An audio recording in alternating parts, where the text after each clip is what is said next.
Je trouve ça triste. Je trouve ça très triste et malheureusement, surtout dans notre communauté francophone, il y a des gens fans de super-héros qui regardent tout ce qui est super-héros et surtout Marvel et surtout les séries Marvel parce que c'est Marvel et qui délaissent totalement les séries DC Comics et tout DC Comics en général parce que de 1, ce n'est pas un univers partagé, de 2, les séries DC Comics sont tous de la merde parce que le Arrowverse leur a donné une certaine réputation, mais ça m'attriste vraiment de savoir qu'il y ait des séries DC Comics bien plus qualitatives que n'importe quelle série du MCU qui est sortie jusqu'à aujourd'hui et qui sont totalement délaissées. Je parle bel et bien de Doom Patrol, Titan, Stargirl, Superman and Lois et j'en passe, mais aujourd'hui j'espère pouvoir rétablir la vérité.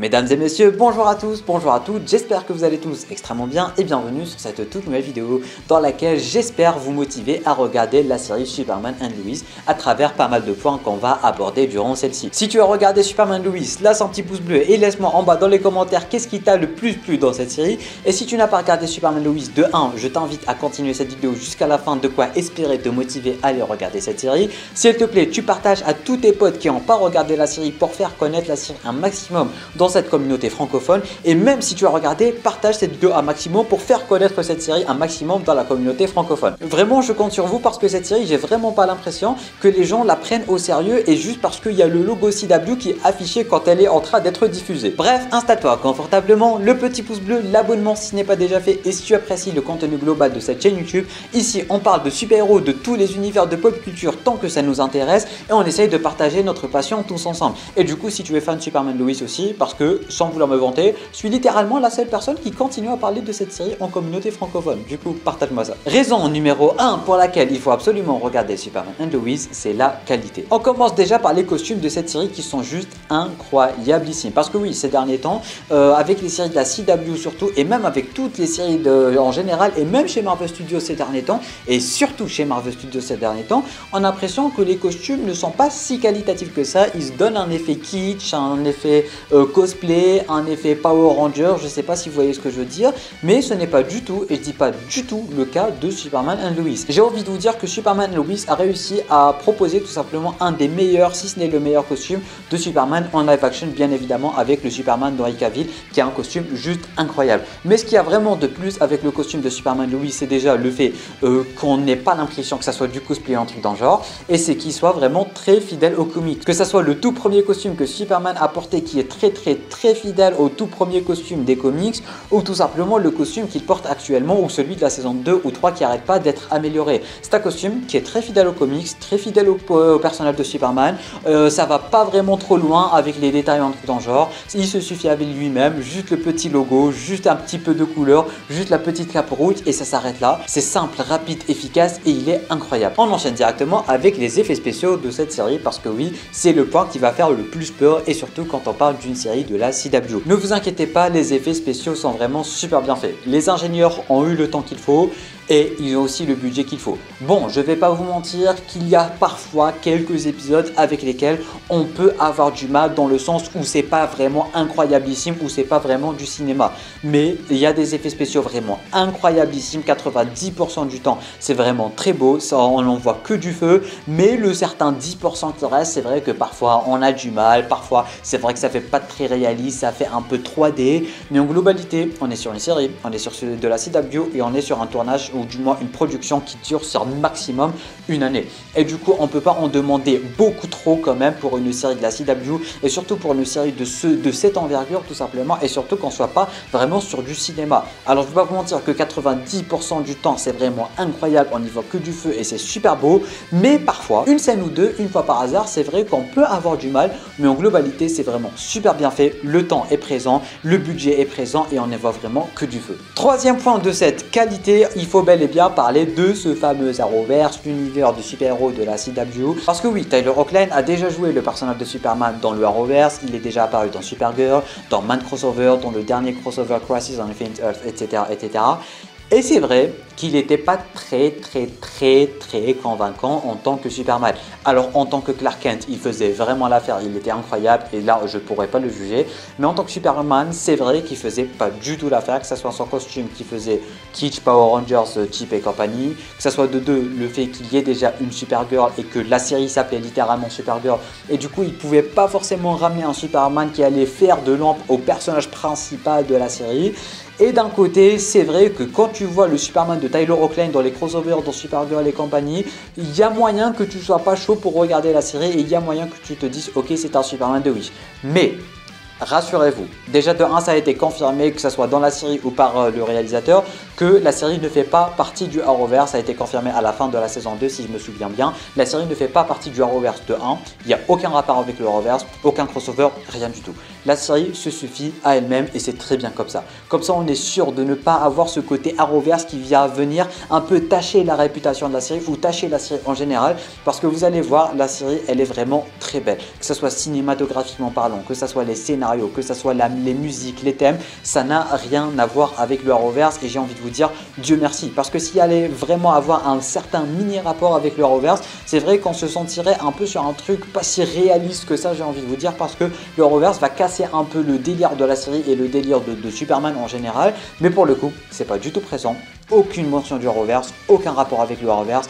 Tyler Hoechlin a évolué à un niveau incroyable, que ce soit ses muscles, que ce soit le costume, que ce soit vraiment le mec, c'est un tout autre personnage et un tout autre acteur. Vraiment, donnez-lui sa chance. Dernier point dans l'aspect qualité, il faut absolument qu'on parle des musiques. Il faut absolument qu'on parle des thèmes de cette série. Superman, c'est le symbole de l'espoir, c'est le plus grand super-héros de tous les temps. Et généralement, on ne nous les fait pas forcément comprendre avec les adaptations. Du côté de Henry Cavill, c'était littéralement un dieu, il n'y avait pas ce côté espoir, gros Superman, plus gros super-héros de tous les temps, c'était beaucoup plus un alien et un genre de messie, un truc dans le genre. C'est vrai que le Superman de Brandon Routh dans Superman Returns, c'est vrai qu'il y avait ce côté aspect Superman, héros de l'espoir et compagnie qui était présent. Mais là, pour le coup, avec Tyler Hoechlin, on le ressent énormément. Et oui, je me suis un peu égaré du sujet musique, mais je vais y revenir. Les thèmes de la série sont juste incroyablissime. On te fait ressentir ce côté plus grand super-héros de la planète, on te fait ressentir ce côté espoir, ce côté famille. Vraiment, le thème et les thèmes en général de la série, ils ont un truc, tu les écoutes bien, tu ressens ce côté Superman en général et je peux pas vous en dire plus en fait, sauf si vous écoutez ces fameux thèmes. Ils sont juste incroyables. Terminé du premier titre de la vidéo qualité, maintenant on va parler un peu de l'espoir et là aussi il y a pas mal de points qu'on va aborder. Et ça va un peu faire suite à ce que j'étais en train de dire il y a quelques minutes qui sera tout simplement le côté espoir et le côté Superman, plus grand super héros de tous les temps et de la planète en général. Parce que oui, quand tu penses super héros, tu penses à Superman. Quand tu penses super héros, tu penses à un costume bleu avec une cape rouge. Même les emojis d'un super héros, c'est un costume bleu et une cape rouge. Superman, c'est bon. Quand tu parles de super héros, c'est Superman. Le S de Superman, le S de super héros, le S de tout en fait. Et du coup, comme j'étais en train de dire, ça se fait pas forcément ressentir avec les autres adaptations de Superman. Que ce soit l'adaptation de Henry Cavill qui a beaucoup plus un côté dieu, un côté messie, un truc dans le genre, un côté aussi Dragon Ball si je puis dire ça comme ça. Du côté de Brandon Routh, c'était présent mais pas tant que ça. Mais c'est vrai qu'il n'y a aucune adaptation en live action qui est vraiment très fidèle au personnage de Superman, au côté espoir, à son sourire, au côté plus grand super-héros de tous les temps et surtout en fait aux comics en général. Parce que quand tu lis les comics et quand tu connais un minimum le personnage de Superman dans les comics, tu vas vraiment te rendre compte qu'il n'y a pas forcément une adaptation qui lui a rendu honneur en fait. Et quand tu vas résumer tout ça, tu vas te rendre compte que c'est littéralement la seule adaptation Superman qui est vraiment archi fidèle au personnage. Comme j'étais en train de dire, que ce soit le côté espoir, le côté plus grand super-héros de la planète, avec les musiques, avec les thèmes, avec la mise en scène de cette série, quand tu regardes, tu te dis ok, lui c'est le plus grand super-héros et ok, lui c'est bon, je le respecte à fond. Parce que Superman, ce n'est pas juste un super-héros, ce n'est pas juste un mec qui vole ou un kryptonien. Superman, c'est l'espoir. Superman, c'est son côté justice, c'est son côté, il te redonne le sourire, il te redonne l'espoir. Je sais pas comment expliquer ça, mais Tyler Hoechlin le joue tellement bien et la réalisation ainsi que la musique, la cinématographie, les couleurs et les effets spéciaux aident à procurer cet effet de Superman, plus grand super-héros de tous les temps et symbole de l'espoir, contrairement aux autres où à chaque fois il y a un truc qui va manquer ou un truc de plus ou un truc différent en général. Là, c'est le Superman. Que ce soit en termes de Clark Kent ou en termes de Superman, c'est le Superman. Dernier point de cette vidéo, c'est tout simplement l'aspect famille.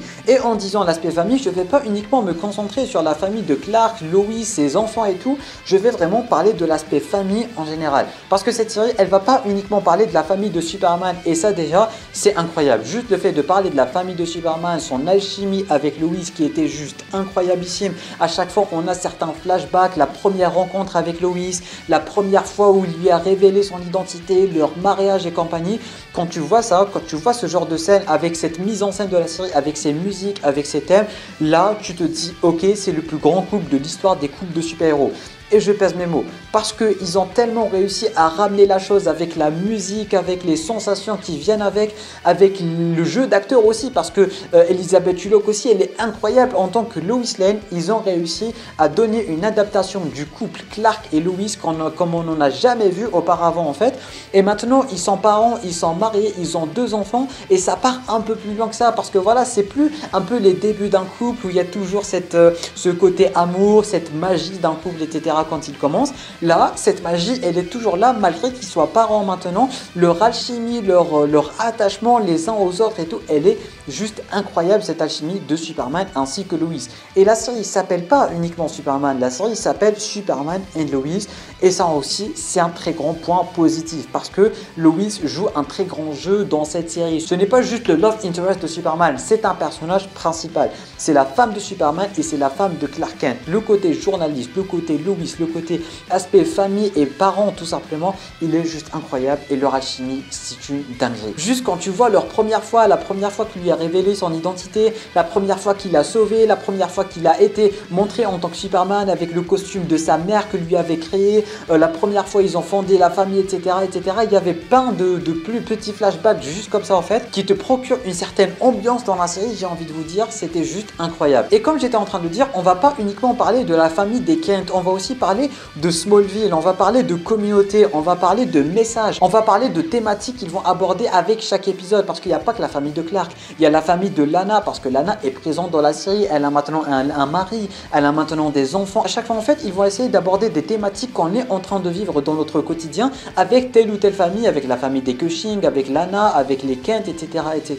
C'est tellement réaliste, c'est tellement beau, et il y a tellement de messages qu'ils sont en train d'envoyer grâce à ces fameuses thématiques, en plus, encore une fois, de la musique, en plus de la cinématographie et en plus de la mise en scène qui aide vraiment beaucoup dans ce genre de scène en fait. Des fois, tu as les larmes aux yeux, tu comprends pas pourquoi, tellement c'est bien fait, tellement tu comprends cet aspect famille, cet aspect communauté, cet aspect espoir, et tu comprends pas, tu regardes, tu apprécies, tu ressens des émotions bizarres en fait quand tu regardes, tu es limite en train de regarder un film au cinéma, et ça, c'est beau de pouvoir le faire avec une série. Bref, mesdames et messieurs, je pense avoir fait le tour sur quasiment tous les arguments qui vont faire en sorte que Superman and Lois soit une bonne série et qu'il faut absolument avoir regardé en étant un fan de Superman en général. En tout cas, je compte sur toi pour partager cette vidéo un maximum à tous les fans de Superman ou à tous les fans de comics en général qui n'ont pas regardé cette série et qui n'ont pas osé donner sa chance à cette série tout simplement. Si vous appréciez cette série, n'hésitez pas aussi à vous abonner à la chaîne YouTube ainsi qu'activer les notifications parce qu'on en parle vraiment très fréquemment, que ce soit sur la chaîne, sur les réseaux, sur Instagram, sur Twitter. Je compte sur toi.